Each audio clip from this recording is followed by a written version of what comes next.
Question 4, DS. Is 3 to the power of x plus 2 greater than 900?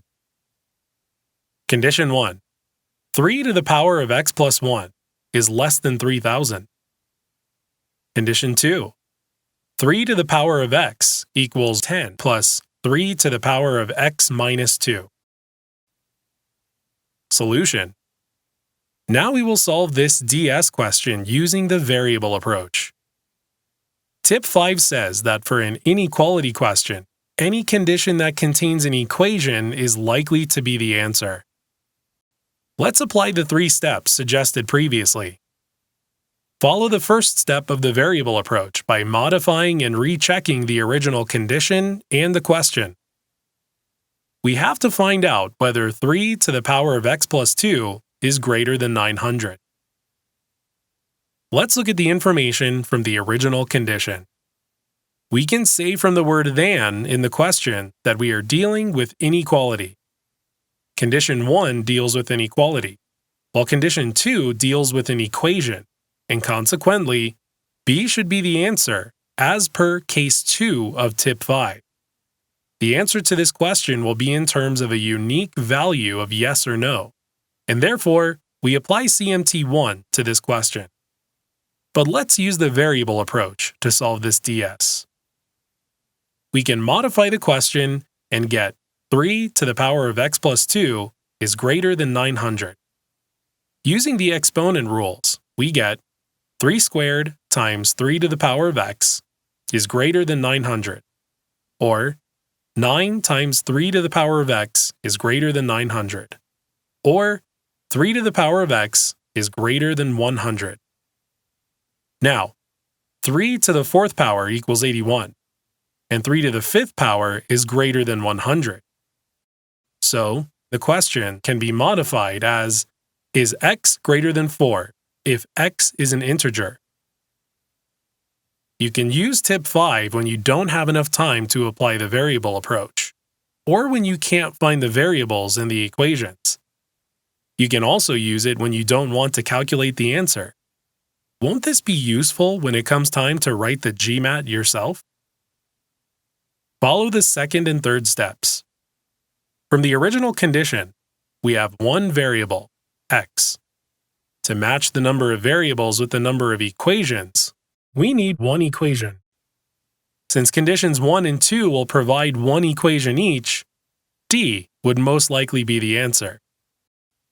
Recall 3 principles and choose D as the most likely answer. Each condition separately. Let's therefore take a look at each condition separately. Condition 1 tells us that 3 to the power of x plus 1 is less than 3,000. So, x can be 5, which gives us yes, or x can be 1, which gives us no. The condition is not sufficient as we do not get a unique answer. Both yes and no by CMT 1, which states if you get both yes and no from the same condition, it is not sufficient. Condition 2 tells us that 3 to the power of x is equal to 10 plus 3 to the power of x minus 2. Then we get 3 to the power of x equals 10 plus 3 to the power of x over 9. 9 times 3 to the power of x equals 9 times 10 plus 3 to the power of x.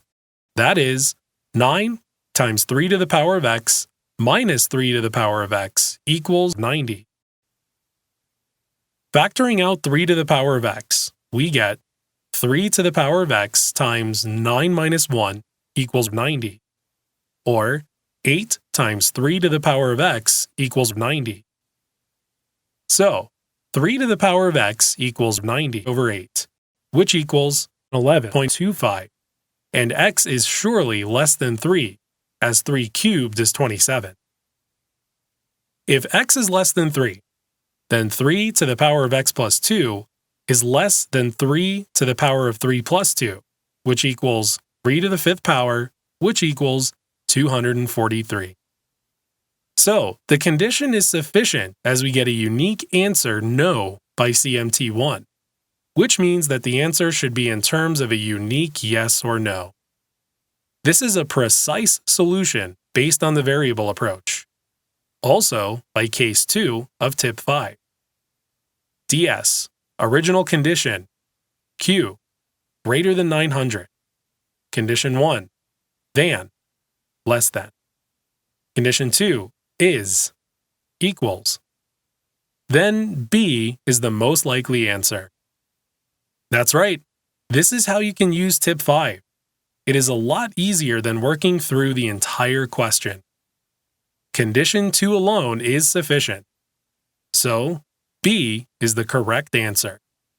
Answer B.